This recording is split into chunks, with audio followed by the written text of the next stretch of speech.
Why is it that 97% of businesses fail in the first 10 years? Most of the time, it's ignorance as to what to do, what goals to set, and how to achieve them. So today, what I want to share with you is my 5-step goal-setting process that I've used for my companies to get to 100 million and beyond, as well as the common mistakes that you can avoid so that you can be in the top 3%.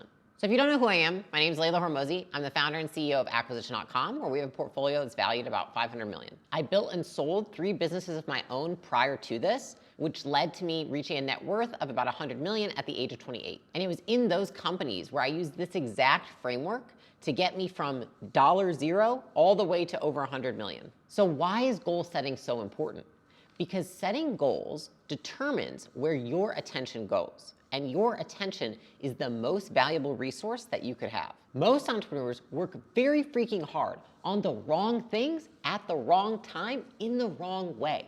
So imagine that your attention is like a jar of marbles. And so say you have 20 marbles in your jar, and if you have 20 and you're able to point them at one thing, you are much more likely to achieve it. But each time you take a marble from the jar and give attention to another thing, what happens? You actually decrease your power. Power is your ability to go from thought to action. What are goals? Goals are thoughts that then you put a plan in place to put them into action so that you can manifest them in real life. And so the less attention you have to put towards the most important goals, the less likely you are to achieve them. If you decrease the amount of attention you have, consequentially, you also decrease how much power you have to put towards that goal, which is why picking the right goals is the highest leverage activity you can do in your business. So back when I was running my first company, Gym Launch, we had grown year over year for 3 years. We did 17 million, then we did 28 million, and then we did 36 million. And then it wasn't until about we were halfway through the 3rd year when things started to stagnate. And I couldn't figure out why we were not growing, and I was incredibly frustrated because I hadn't changed anything too significantly. You know, I'd got more people in place like from the team. We'd hit all our goals the year prior. Like, I didn't understand what was going on. I felt stuck and confused.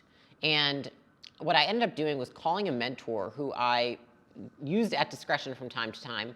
And so I called him and I was like, listen, I need an outside perspective. Like, I cannot figure out why this company is not growing.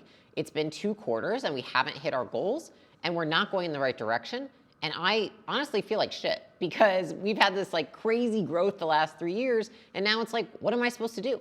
And the first thing he said to me is he was like, Layla, I want you to get off this call and I want you to go look at your calendar.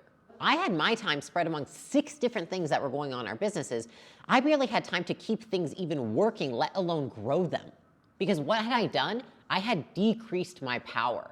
I had 6 things. So rather than taking that jar of marbles where I had 20 and putting all 20 towards one thing, I was putting 2 towards 6 different things, or 3.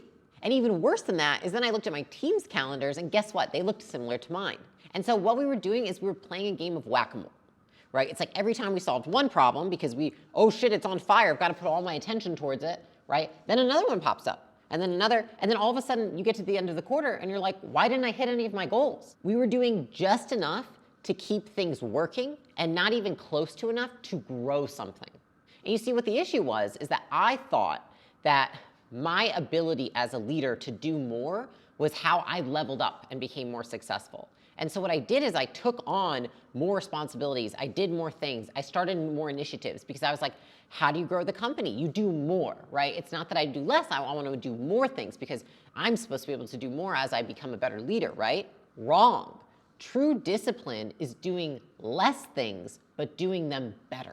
Often what happens is that a company becomes successful or they start to have success and then they start to let the success get to them and they start to think that they can take on more than they really think they can, that they don't need to set clear targets, and that they can do more than what is possible with the resources that they currently have. And so it was that led me to developing my own goal-setting process that I still use to date with my company and my portfolio companies that has led myself and many others to $100 million and more. So the first step in my 5-step goal-setting framework is to answer this question: what problem are we solving? And another way to ask this, because some people think to themselves, and this may be you, you're looking at your business and thinking, holy crap, I've got a lot of problems going on here, right? So the real question is, what is the one problem that if I solved would provide me with the highest ROI, the highest return on my effort? So if I put 20 units of work into this problem, it will provide me with 60 units back. Versus if I put it into these other 3 problems, it may only provide me with 40 units back. So we want to pick the problem that if we put the same amount of work into either of them, this one provides us with the greatest return. 2 other ways that you could ask yourself this question are, 1, what is not happening that if it were to happen, the business would grow? The reverse of that, what is one thing that if it stopped happening, the business would grow? Let me give you an example. So if you're a business that has a very easy time acquiring customers, but you're still not able to grow month over month, and maybe your churn is like 10% monthly, okay, so what is the problem that we're solving? The problem is that our churn is so high, no matter how many leads we get, we still lose customers. So the problem we want to solve is churn, because if, for example, we have a portfolio company that we realized if we reduced churn by 50%, we would add an extra $4 to $6 million in profit each year. And so we know that we're already really good at marketing, but we're like, what's the issue? Is that we can't keep the people we're getting in. Another example would be I have a different portfolio company. That portfolio company keeps customers forever. And so when we're looking at how to grow the business, the problem is not that we can't keep customers. The actual problem is that it takes so long and there's so much friction to getting a customer. And so for us, when we said, what problem are we solving? We said, well, what is not happening that if it happened, the company would grow? If we were able to reduce the time it took to acquire a customer by 50%, we could actually triple the business in the next 3 quarters. And so for that company, that was the initiative. Okay, if we could get customers faster, then the company would grow much more quickly. Now, the second step in the 5-step framework to setting goals is you want to create your best guess on how to solve it. So we've identified what the problem is. Now we want to say, what's my best guess of how to solve this? Really, when we're setting goals, here's the thing. If you knew how to achieve the goal and you were 100% certain, would you have already done it? Probably. And so what you're actually doing when you're setting goals is you're coming up with your best guess. You call it a hypothesis of how you're going to achieve that goal. So the issue is you don't actually know if you're going to for sure hit the goal, right? You're making your best guess as to how that's going to happen, and then you're gonna have to see how it plays out. So really what it is, it's you're testing to see if these actions will resolve this problem. That is what setting a goal is. Nobody's ever 110% certain that something's going to solve the problem, because if we did, we would already be there, like I just said. So an example would be, there was a company that I was talking to, I think I did like an Instagram Live, and he was talking about how he thought that he needed to branch out from Facebook and Instagram onto TikTok to expand his reach because he wasn't able to get enough leads. And I'm thinking there, okay, what's your revenue of your business? And he was like, 2 million a year. And I was like, dude, there's no way that a $2 million per year business can't get enough leads from Facebook and Instagram. Like, I know businesses that are doing 300 million just using those platforms. And so instead I said, like, well, what's your click-through rate? What's your conversion to book calls? What's your close rate? And what came out of that was that the click-through rate was insanely low. And so I said, dude, I don't think you have a platform issue. I think you have a creative and a copy issue. People don't want to click on your ad because it's not exciting, it's not interesting. And so lo and behold, I was like, pull up your ad account. I look at his ad account, I was like, I would not click on that shit. So basically what I did is I said my hypothesis or my best guess is that it's a creative issue rather than a platform issue. Now, could I be wrong? Yes. But the next question is, out of all the options of what you have, which one do you think is most likely to be the one that solves the problem? And so could changing platforms work? Yes, it could work. But I think that, again, let's go back to a return on effort, that if we stay on the same platform and just put a little more effort into the creative and copy, we will get a greater return than if we start fresh on a new platform, right? We have to start all the way back from zero. And again, I don't think the return will even be as great because how long is it gonna take us to really dial in that new platform? And so for me, when I'm thinking about how I'm going to solve the problem, I'm also taking into consideration which action, if I take, can I put the same amount of effort in and get more back? And the next piece to that is, unless I'm damn sure that a giant change in strategy or giant effort is going to solve the problem, I'm likely going to start with the one that requires the least change first. Because what that allows me to do is to very quickly see, okay, do I need to do more? I can always do more. But if I go all the way in this other extreme and it doesn't work, and then I find out, oh my gosh, I could have just taken 2 steps to the left and solved the problem, then it's like you've wasted all this time and energy trying to do this completely new thing and gotten literally no payoff. And so something that I used to do when I was inexperienced was think that solving problems was complicated. And I would always come up with like the fanciest, most complicated solution for how we were going to solve the problem, when in reality, I just like needed to get more leads, or I needed to fix the copy, or I needed to like have the guys follow up with the applications that nobody ever called. It was always simple stuff. And so what you don't want to do is you don't want to overcomplicate those solutions. And this is what I would say. Business is hard enough. Don't choose the absolute hardest way to solve a problem. Try and think of the easiest way to solve a problem. Because I'll tell you this, the best problem solvers I know are lazy. Because you know what they do? They think of solutions that are easy to execute. The third step into the goal-setting framework is to ask yourself, what am I going to do and who is going to do it? So you've decided that you need to improve your creative and copy.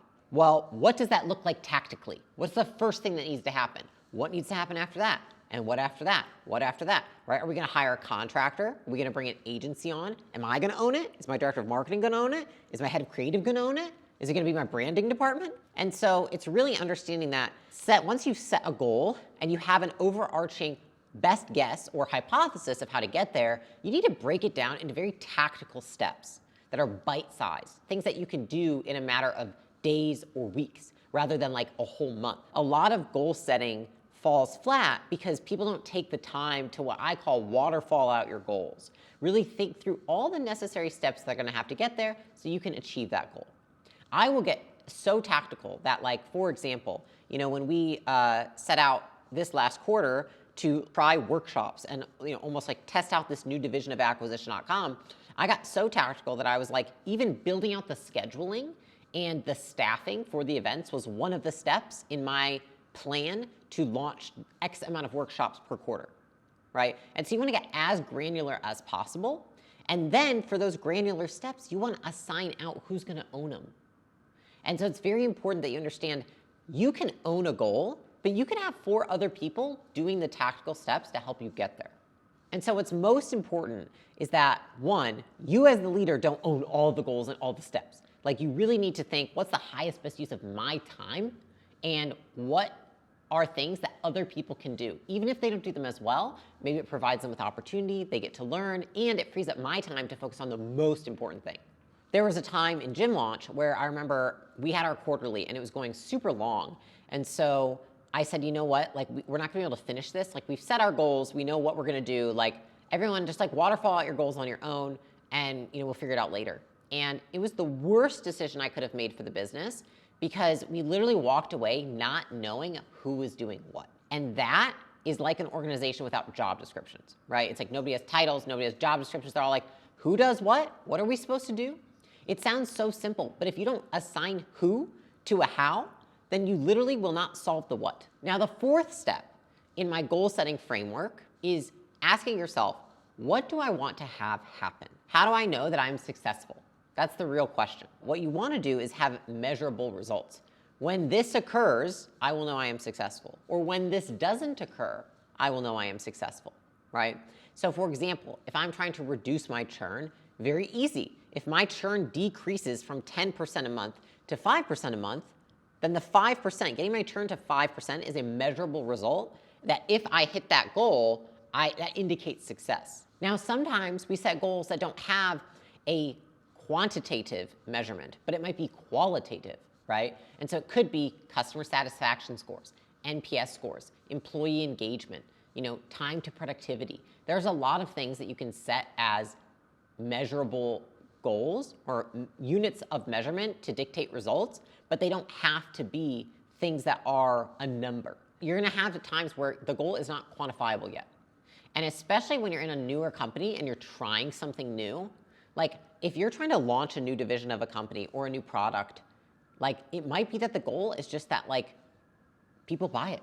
You get like 5 sales, or you get just like people saying that they're interested, right? But to be like, I want to have X amount of churn, well, you've never built this before. And so how could you talk about what churn you want when you don't have a baseline? And so that is something really important to understand, is that when you're setting goals, understand what the end result you're desiring is and how you know if you've been successful. Now, the 5th step in setting goals is asking yourself this, and this is the stuff that most people forget. It's, what could stop or slow me down? So if you look, on average, it takes most people, 1.6 times the time that they think it takes to accomplish a goal. And so what that means is that we're very bad at determining how long it's going to take us to do something. Why do you think that is? It's not because we're bad at understanding units of time. It's because we don't think about all the things that will get in the way of achieving the goal or go wrong. So an example would be, if you're going on a diet and you're like, this is going to be easy. If I lose 1.5 pounds a week and I do that for the next 4 months, I'm going to lose 15 pounds. But what did you forget about? Oh, wait, you have that work trip that you're going to be traveling for 7 days. And then you've got that wedding that's in Mexico where you can't even bring your food with you. And then you've got, and all of those things that add up, the thing is that, one, that doesn't mean they need to derail you from your goals. But if you don't think about them ahead of time, you're much less likely to respond in a way that gets you closer to your goals rather than farther. The second thing that you can do is, when you realize that there's going to be obstacles in the way of you achieving your goals, you can ask yourself, is there a way for me to avoid those obstacles or prevent those obstacles from occurring? Is there something I could do now that takes me less time, that pays dividends later, because I'm not going to have to overcome this obstacle to achieve my goal? If I'm going on a trip, if I meal prep double on Sundays, maybe I can take all those meals with me and then I can stick to my diet the entire time, rather than just trying to wing it when I'm going out to eat, because maybe I'm not that skilled at doing that yet. So an example of this would be that one of our portfolio companies, they set out to essentially double their lead flow one quarter. And what the CEO did is he doubled down on the creative he was making and the webinars he was putting out. And what ended up happening was that what he didn't think about was what would prevent him from that goal, which is they did not, as they doubled their lead flow, they did not increase the sales team at the same time. And so what ended up happening is that they still had a bottleneck. It just moved from marketing to sales, but it didn't get solved, right? So now we have enough lead flow, but we don't have enough people to close the leads. So we still have the same problem and we have no measurable result, right? Nothing has increased. We've only moved where the constraint is. And so it's really good if you ask yourself these questions of what's going to stop you or prevent you from achieving the goal, because then you can think ahead to figure out, like, what do I need to do to get ahead of the next natural order consequence of solving this goal? Now, here's the thing. I just gave you guys this framework that can absolutely help you get to $1 million, $10 million, $50 million, $100 million. But there's a lot of mistakes that you can make along the way. And so I do want to go over what are the most common mistakes that companies make when setting goals. Because again, why is this so important? Because if you do not get this right, you completely improperly allocate all the resources in your entire company. Which means, again, you can be working your freaking butt off, but you're working it off on the wrong thing. And then you point your team in the direction of the wrong thing. And then all you do is put 10 people working on the wrong thing for an entire quarter. So people wonder, why is it hard to grow a business? Why does it take so long? Why all these things? The more thought and time you put into what you work on, the more successful you will be. The first mistake that I see in goal setting, especially with inexperienced leaders, this is something that I made a mistake of myself, is that the goals are not personal. So oftentimes when you look at goals, they're not tied to individual performance or incentives. For example, McKinsey found that 91% of businesses increased their profits when they tied goals directly to individual performance. So what that means is that the goals are personal to the person. And that's really the job of the leader. If I have a goal of how I want to grow my company, to tell somebody that they're responsible for that goal, but not incentivize them or measure their performance based off of that goal, then what incentive do they have? In fact, oftentimes, companies incentivize people in the wrong direction. I'll give you an example. If you set a goal for how much you want your company to grow, right? Say I'd be like, hey guys, we want to go from, say we've got a portfolio company and we're saying we want to go from 30 million this year to 38 million this year. But then I incentivize my team on profit, which is very common. A lot of people do profit share. You have literally incentivized somebody to not grow your business. Because if you set a goal, right, of growth, guess what you have to do to grow? Invest money. And then you've literally told them that their personal goals are tied to making more money rather than growing the business. And so you have to be really careful of how you incentivize individuals on the team and make sure that all the individual incentives are personal and aligned with the greater goals. The second place where people mess up with their goals is that they don't make flexible goals, or they are inflexible. It's like, once we've set the goal, it's written in stone and blood and we may not touch it. And it's just like, that is not the case at all. Like, especially if you're new and learning, or say you're watching this and you're like, wow, I've really been saying them wrong this whole time. It's gonna take you years to get this, because guess what? We do this once a quarter, which is 4 times a year. That's gonna take you a while to iterate and get good at it. I remember when I was growing Gym Launch, the first time that I set goals, I remember thinking that my team wasn't even proficient at doing it for 6 quarters. 6 quarters. That's a year and a half that I felt like people really sucked at setting goals. Now, I probably sucked at teaching them as well, but that is a whole other story. What we want to understand is that it's always possible that your best guess or your hypothesis is wrong. Static goals that we won't change due to like silly rules of like, well, this is the goal we set, that makes no sense, because that demotivates employees, leads to poor outcomes, and probably prevents us from working on the right stuff. The reality is that sometimes in business, you get new information or conditions change, and you want to make sure that your goals are flexible to accommodate either of those things. So questions that I like to ask myself and my team throughout the quarter is, hey guys, we've gotten a lot of new information based on this thing we did and this thing we did, and this has changed within the environment. Do we still think that we're solving the right problem? Another thing could be, hey, we've gotten all these new people on the team, or we've had to let go of these people on the team. Like, do we still think these are the most important goals? Or do we have other constraints that have popped up that are more constraining and more of a problem than these other things that we thought were? An example would be that, about a quarter ago, I had an executive that was leading a large initiative in the company. And when I let that person go, rather than take their initiative and me try to do it myself when I already have my own initiatives, I said, you know what, I'm going to change mine, that I want to backfill that person. And so one of my goals for the quarter was to hire and onboard somebody to replace that person so that that person could take over that initiative in the future. If I hadn't done that, then it would be like, oh my gosh, we have to stick with the goal. I have to do it myself, and I have to find a new person, and we've got to keep these other things going. And again, what am I doing? I'm diluting my power. I'm literally becoming less powerful because I'm dispersing my attention to too many things. Don't feel like just because you set a goal, you need to be this hero who can achieve any goal no matter how hard and no matter what, because oftentimes that's not the smart way of doing things. Like, we want to make sure that we're solving the right problems.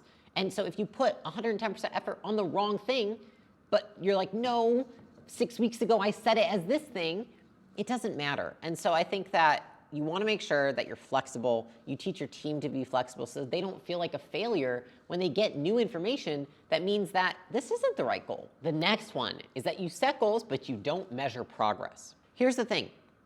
If you measure progress, you will track either progress or problems, okay? So if you don't track, right, if you don't measure, you're not going to see either of those things coming. So the question is, what measurement can I put in place to know if I'm getting closer or farther from my goal? So an example is, if you're trying to reduce churn, you're not going to see the reduction in churn immediately. Just like because you eat a salad today, you're not going to step on the scale tomorrow morning and have lost 10 pounds. So the question is, what can we measure to tell us that we're on the right track? So an example would be, if we have churn in a business, okay, what are leading indicators of churn? Maybe we have less support tickets. Maybe we're seeing more customer wins. Maybe we're getting better reviews. All of those things would lead us to believe that we are reducing churn and that eventually churn will reduce. The same goes for losing weight, right? It's like, maybe I'm not going to step on the scale and tomorrow I'm going to have lost 10 pounds. But am I eating the right food? Am I feeling lighter? Are my jeans fitting a little looser? Those are all leading indicators that I will lose the 10 pounds. The second piece that goes with this is that faster reinforcement loops of progress that we're making is more powerful than hitting the goal at the end.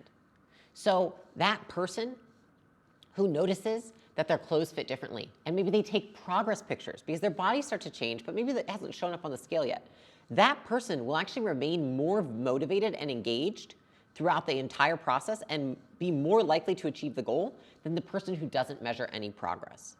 And the reason for that is because self-measurement and tracking our own progress is the fastest way to change, because we're literally gathering the information based on what we're doing. We're giving ourselves the feedback. And so if that feedback is going in the right direction, you're going to feel more motivated, right, to go in that direction. Literally what I was talking about earlier. It's like we're clear, we then get speed, we then get progress, which leads to momentum, which leads to success. And so part of that is tracking the progress. Because if we don't track it, then how do we know we're making it? The fourth common mistake, which is super common amongst, I would say, like first-time leaders, is you set unrealistic goals rather than challenging goals. So what you have to understand is the goal doable given the current resources and capabilities of your company? This doesn't mean that it should be an easy stretch of resources. But the question is, do you even have the resources and capability? If it doesn't seem logical that given the current resources and capabilities you have, that you will achieve the goal, then maybe the goal needs more time to be achieved. If it doesn't seem logical that given the capabilities and resources you have, you can achieve the goal, it's likely because you are missing something in order to achieve it, right? And so that would make it unrealistic because you're asking your team and people to do things that they are incapable of doing. And so the question is, do I have all the resources currently available to achieve the goal? Both skills and people. And if I don't have one of those things, achieving it in a quarter is probably not likely. It might be something that's 2 or 3 quarters out because I've got to get the people or I've got to get the skills in order to even get on the path to achieve the goal. The last mistake that most people make, and the most common one, is that they set too many goals. The definition of strategy is saying no to most things, to 99% of things, so that you can say yes to one. If you set too many goals and use the same resources to try and achieve them, you will likely achieve none. That's why the who is so important to identify and who's going to be achieving the goals and who's going to be doing what, because you want to make sure that you're evenly distributing resources. So an example that I can give you guys is we had a portfolio company, and about a year ago, 2 quarters had gone by and they had not hit any of their goals. And, you know, I felt like they had too many goals set on a company level. They kind of maxed out. I think they had like 6. And I prefer if people keep it a little bit shorter, like maybe 4, because I think that it's also like, how many of those can you work on a quarter? Like, there's only so many. You can't even work on usually all of your goals in 1 quarter, depending on the size of your company. And, you know, they were saying that they didn't think that the goal setting system worked. And so then I looked at their individual goals. And what they had done was that each individual had like between 5 and 10 goals. So not only did they have 6 giant company goals, but then every department had like 15 goals. And every person had between 5 and 10 goals. That is just too many things. And the thing is, I think that their team worked harder than any other company in the portfolio. But it didn't matter because they had no power to move anything forward because they had taken all their attention and completely dispersed it. And so as a rule of thumb for myself, when it comes to individual goals, I try to keep it for most people at 3. They've got 3 goals that they're striving towards. Now, if I could, I would get it down to 1. We're a smaller company, people are working on more things.